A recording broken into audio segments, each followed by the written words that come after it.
Bonjour et bienvenue dans cette nouvelle vidéo d'Alpha de la formation Cisco CMPR encore 350-401 de la section d'automatisation et programmation. On va voir dans cette vidéo un nouveau outil de NetConf et on va voir ensemble comment utiliser et configurer un équipement avec NetConf.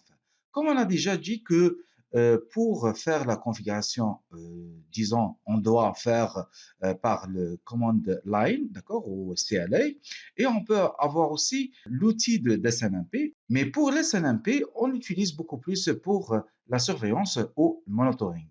Alors, mais par contre, pour l'automatisation du réseau, nous avons besoin d'une interface de programmation pour la configuration de notre appareil. Aussi bien, nous avons besoin d'une séparation entre les données de configuration et les données opérationnelles. Alors, aussi bien, nous avons besoin de vérifier et récupérer les erreurs qui sont intégrées sur notre appareil. Alors, il existe trois protocoles d'automatisation de réseau et bien sûr qui répond à ces exigences. Nous avons le NetsConf, le RESTConf et le gRPC. Sachant que le NetsConf est le protocole le plus ancien, déjà créé en 2006, et le gRPC est un protocole open source de Google. Et nous avons aussi le RESTConf, qui est le dernier protocole qui est sorti en 2017. Et ces protocoles utilisent le modèle de données Yang.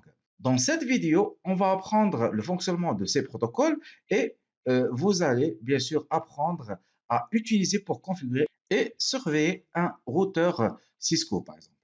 Alors, pour commencer, nous avons notre architecture de NetConf qui a bien sûr qui est un protocole qui est développé avec le EETF, les standards, pour installer. Alors là, il faut juste manipuler et supprimer la configuration des périphériques, bien sûr, réseau. Et l'objectif de notre NetConf est de faciliter l'automatisation du réseau. Alors, il utilise le XML pour le codage de données et l'appel d'une procédure à distance qui est de RPC, pour les messages, bien sûr. Alors, il fonctionne sur SSH et comme vous voyez, nous avons des différentes couches de NetConf et nous utilisons XML comme format de données et les éléments que nous voulons configurer ou récupérer à partir d'un périphérique réseau sont encapsulés dans les balises data. Et si nous avons des différentes actions, par exemple getConf pour récupérer la configuration ou editConf pour configurer un périphérique. Nous exécutons les opérations sous forme d'appel de procédure à distance qui est de RPC et vous pouvez bien sûr le reconnaître avec les balises de RPC ou de RPC reply. Alors, pour cela, nous avons besoin de SSH pour le exécuter notre NetConf. Alors, pour ce qui est de opérationnel, de NetConf, nous avons le get, il va récupérer les informations ou la configuration en cours et l'état de l'appareil avec ces informations. Nous avons aussi le get config, là il va récupérer tout à partir d'une configuration spécifique dans notre équipement. Et par la suite, nous avons edit config, et c'est une opération de edit config qui prend en charge tout à partir d'un fichier spécifique de configuration dans notre, bien sûr, équipement. Alors, et par la suite, nous avons copy config, et là, on va créer ou remplacer des données, d'accord, ou un ensemble de données de configuration entière avec le contenu des autres données, d'accord, de notre équipement. Alors, nous avons aussi le delete config, et là, il va supprimer des données de configuration, et nous avons commit.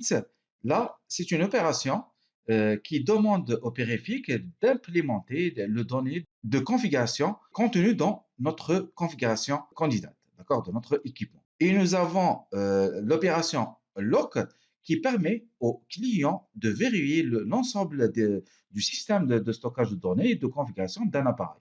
Et nous avons l'opération unlock, et là, il va être utilisé pour libérer un verrou de configuration précédemment obtenu avec l'opération look. Et nous avons aussi l'opération de close session. Là, il va demander l'arrêt normal d'une session NetConf. Et par contre, la dernière opération qu'on devait avoir, c'est la kill session. Là, il va forcer l'arrêt d'une session de NetConf. Alors, tout ça, ce sont des opérations qu'on peut les mettre avec notre fichier de configuration de NetConf ou bien sûr un fichier de récupération des données. D'accord? Alors, mettons ça en pratique. Alors, comme vous voyez, nous avons un routeur Cisco CRC 1000V et nous avons notre PC qui a un système d'exploitation du Ubuntu. D'accord?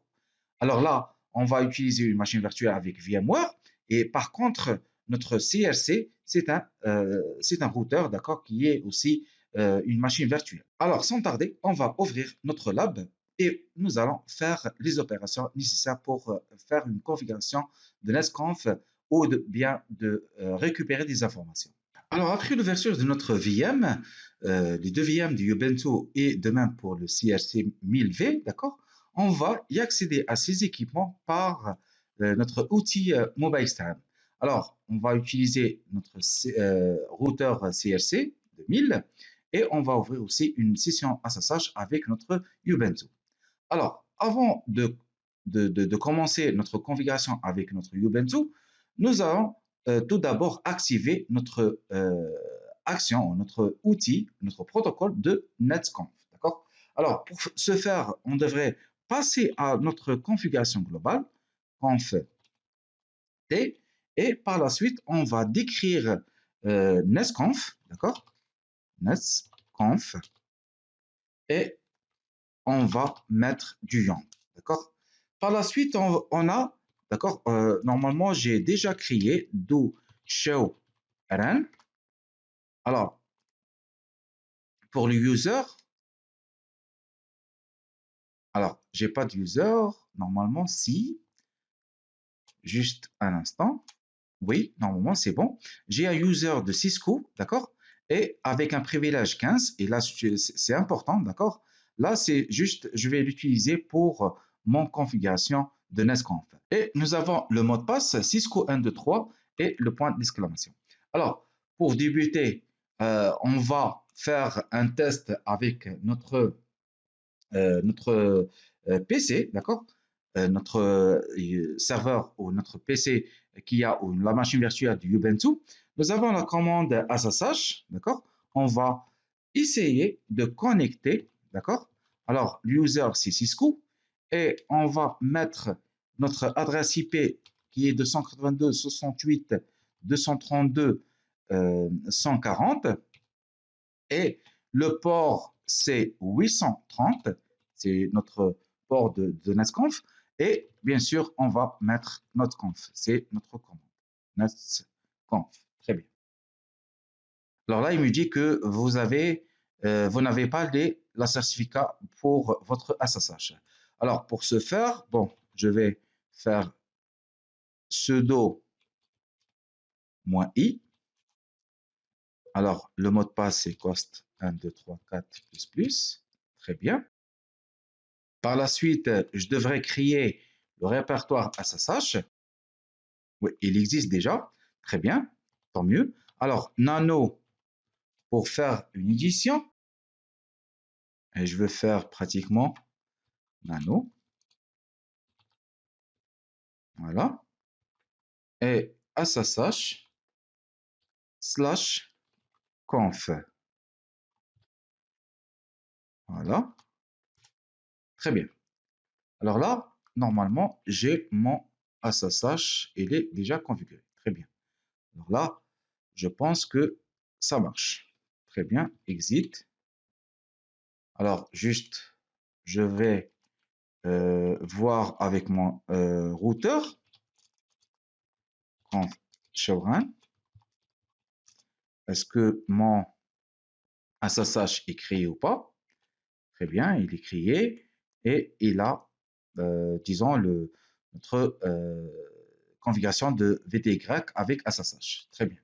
Alors, juste, je devrais refaire, voilà, bon, je vais recopier cette commande. Très bien. Voilà, là, il marche. Alors, sudo, je vais faire mon mot de passe, c'est cost, pardon. 1, 2, 3, 4, plus. Non, là, c'est mon, pardon, c'est mon mot de passe de Cisco. Et on a dit que Cisco 1, 2, 3, point d'exclamation. Voilà.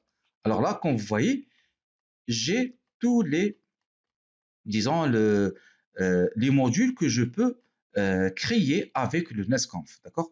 Et là, que vous voyez que j'ai les modules que je peux faire avec mon routeur Cisco EOS XE, d'accord? Alors là, comme vous voyez, j'ai pas mal de modules que je peux l'exploiter avec mon NESCONF, d'accord? Alors là, ce sont des modules et vous pouvez, bien sûr, là, par exemple, le module pour le MPLS, le module pour le SNMP pour exploiter les bases de données de MIB. Et là, par exemple, je sais pas, là, il y en a beaucoup. De toute façon, il y en a beaucoup. Là, c'est par rapport au BGP. Là, pour l'authentification, d'accord? Et voilà, c'est-à-dire, bon, pratiquement OSPF, NTP, je peux tout faire pratiquement avec notre outil de NESCOM. Alors là, comme vous voyez, notre modèle de données est pratiquement en XML et ce sont des balises, d'accord? Là, c'est une balise d'ouverture et là, c'est la balise de fermeture, d'accord? Alors, là, cette commande, elle nous permet de vérifier est-ce que notre NetConf est activé ou pas. Et comme vous voyez, nous avons un message hello, c'est-à-dire que on pourra utiliser notre NetConf. Alors, après ça, on va faire un test par rapport à nos fichiers de NESCONF avec bien sûr le format de XML. Alors, comme vous voyez, là, c'est un format de NESCONF. Alors, je vais afficher un message, d'accord? Je vais faire un copier-coller, d'accord? Et je vais coller ce message sur mon routeur, d'accord? Alors, par exemple, là, je vais faire tout ça, d'accord? Là, c'est juste pour afficher mon message et rien ne se passe avec mon routeur. C'est-à-dire, il n'y a rien de retour. Alors, pour mon deuxième fichier de configuration, fichier de NESCONF, alors là, il va nous sortir ou récupérer des informations de configuration, d'accord? Alors, comme vous voyez, là, je vais faire un getConf avec la sortie running, c'est-à-dire que c'est comme si j'exécute une commande show run, d'accord, sur mon routeur. Alors, je vais la copier, d'accord, et faire par la suite coller cette commande sur mon routeur. Alors, comme vous voyez, déjà, je suis. Alors là, il y a un petit retour par rapport à ma configuration, d'accord? Par la suite, je vais faire voir avec ma commande CMD, d'accord, qui est de Net Interface ou Interface Gigabyte 2, d'accord. Je vais faire là, c'est du 1, d'accord, et je vais voir qu'est-ce que ça va donner, parce que là, j'ai mon interface Gigabyte 1 et non pas 2, et je vais la coller sur mon routeur. Voilà, il ne se passe rien. Mais par contre, si je fais faire ça, c'est un autre fichier de fermeture de session et je vais voir, voilà, il va nous sortir directement, d'accord, depuis mon, disons, connexion de routeur, d'accord. Alors là, vous voyez que je suis sorti parce que là, j'ai exécuté un fichier XML avec notre NESCONF et bien sûr, j'ai l'opération, d'accord, qui est de close session, d'accord. Et là, c'est une balise par récupération de données, d'accord. Alors là, comme vous voyez, une fois j'ai copié-collé cette commande ou ce partie de fichier de XML, il m'a sorti directement de mon routeur et il a fermé notre session. Très bien. Alors là, ce n'est pas notre objectif et on ne va pas configurer notre routeur par ces fichiers directement bruts, mais par contre, on va créer des fichiers, d'accord, que je vais vous laisser ces fichiers sur la partie ressources de notre formation et vous allez l'exploiter pour bien sûr faire les tests. Alors, je vais copier ces 5 fichiers sur mon serveur de Ubuntu, d'accord. Ce sont des fichiers Python, d'accord, avec l'extension Python. Alors, si on veut voir ces fichiers, alors pour le premier fichier, c'est nesconf get capability.py. Là, c'est pour faire récupérer ou récupérer les informations de notre capability, c'est-à-dire quels sont les modules que je peux l'exploiter pour configurer ou pour afficher ou surveiller notre équipement de Cisco CRC 1000V. D'accord? Alors là, comme vous voyez, nous avons un paramètre de connexion. Là, c'est pour faire la connexion. D'accord? Et par la suite, notre capability, c'est on utilise la fonction de server capabilities. Et on va imprimer ces capabilities. Et par la suite, on va fermer notre session. Alors, pour cela, nous devrons installer notre NC client, d'accord? On va faire ça avec la commande pip et install, d'accord? NC client. Alors là, j'ai un problème de connexion. Bon, je vais refaire ce téléchargement ou cette installation.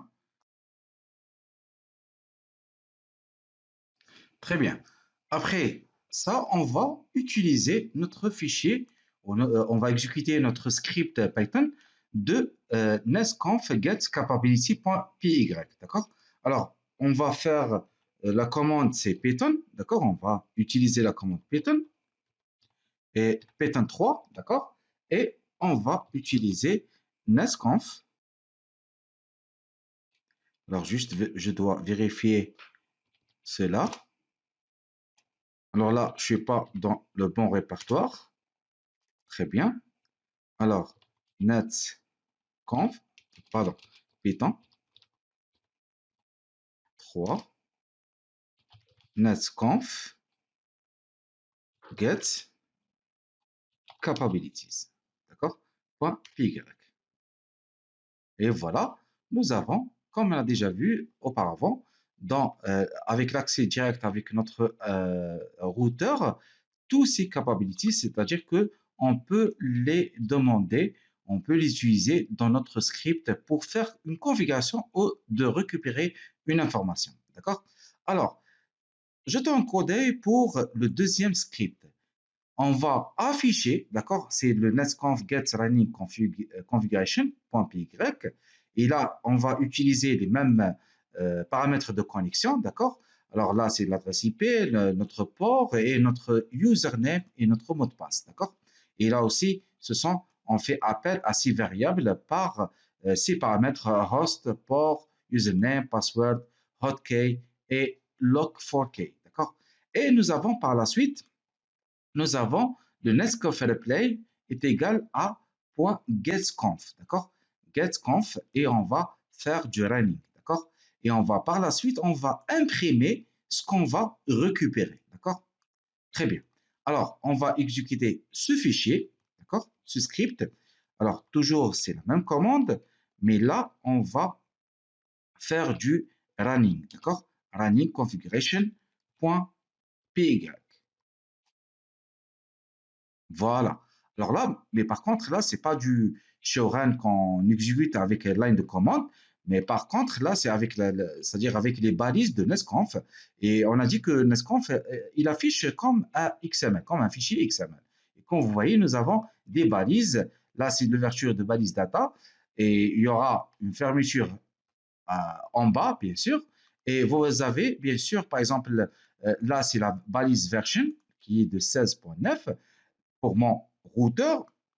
J'ai aussi bien Bootstart Market, j'ai mon banner, aussi bien j'ai par exemple là, c'est notre plateforme hostname, il est du CRC 1KV, d'accord? C'est toutes les disons, configurations, d'accord, de Showrun, d'accord? Alors, comme vous voyez ici, nous avons par exemple notre user, c'est Cisco, avec le privilège 15, le password, c'est avec encryption 0, et notre password est de Cisco 1, 2, 3, point, avec bien sûr le point d'exclamation, d'accord? Alors, c'est là pour le Showrun, on va exécuter un autre script, mais là, on va faire un petit filtre, d'accord? On va appliquer un petit filtre. C'est notre troisième fichier ou troisième script. On va utiliser la même connexion. On ne va pas changer, d'accord?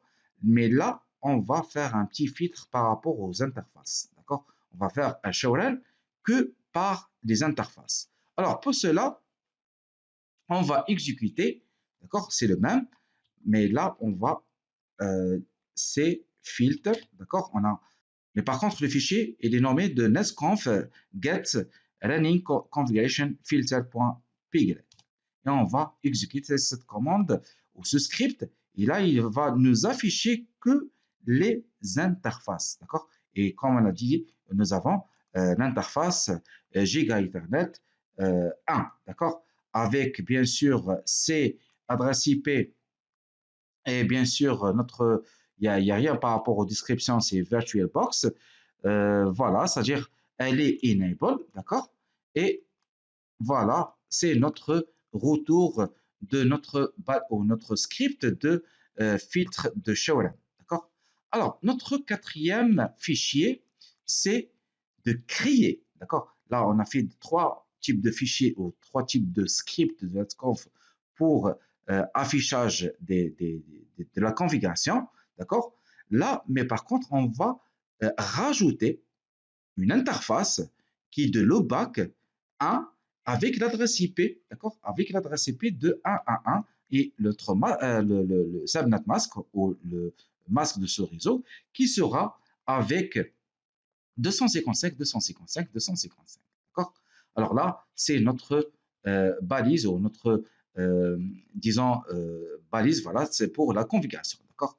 Là, c'est notre fichier, c'est notre conf edit config le back.py. On va l'exécuter sur notre routeur. Alors, avant ça, je vais confirmer avec mon routeur s'il y en a des interfaces en plus de l'interface physique. D'accord? C'est show IP, pardon, show IP interface Brave. D'accord? Et comme vous voyez, j'ai qu'une seule interface Giga Ethernet 1, d'accord, qui a avec une adresse IP obtenue par un DHCP, d'accord. Alors, par contre, si j'exécute mon script de création d'une loopback, d'accord. Alors là, c'est edit config loopback. Alors, je vais faire edit, d'accord, config loopback.py et je vais créer. Très bien. Là, il me dit qu'il a un retour de OK, c'est-à-dire qu'il a créé une interface de loopback. Si je veux vérifier avec mon routeur, alors là, c'est la même commande, d'accord? Je vais faire la même commande. Voilà. Show IP interface bref. Et là, vous voyez qu'il y a une création de loopback via notre script de nestconf, d'accord? Très bien. Alors, si on veut, on va pratiquement faire un autre fichier, mais là, on va supprimer notre interface de loopback. D'accord? Et comme vous voyez, nous avons la balise config. Et on va utiliser ce capabilities de ETF de l'interface. Et l'opération sera de delete. D'accord? Et le nom, c'est-à-dire il va supprimer une interface qui a le nom de loopback 1. D'accord? Alors, on va exécuter ce script. Alors, je vais utiliser bien sûr mon Ubuntu. Alors, pour, disons, loopback, c'est delete. Alors, nestconf delete config loopback. Et je vais supprimer mon interface. Et j'ai un retour aussi avec OK. Très bien. Alors, si je vais vérifier ma configuration, si mon interface loopback elle est supprimée ou pas, effectivement, oui. Excellent. Nous pouvons récupérer des informations, la configuration de notre routeur, et aussi bien on peut modifier ou créer ou de même supprimer, d'accord, une configuration de notre routeur. Et je vous laisse bien sûr d'explorer plus de commandes ou de scripts de nestconf pour avoir plus d'expérience avec notre automatisation de nestconf. Alors, je vous dis merci pour votre attention et je vous donne rendez-vous pour le prochain outils de RESTconf.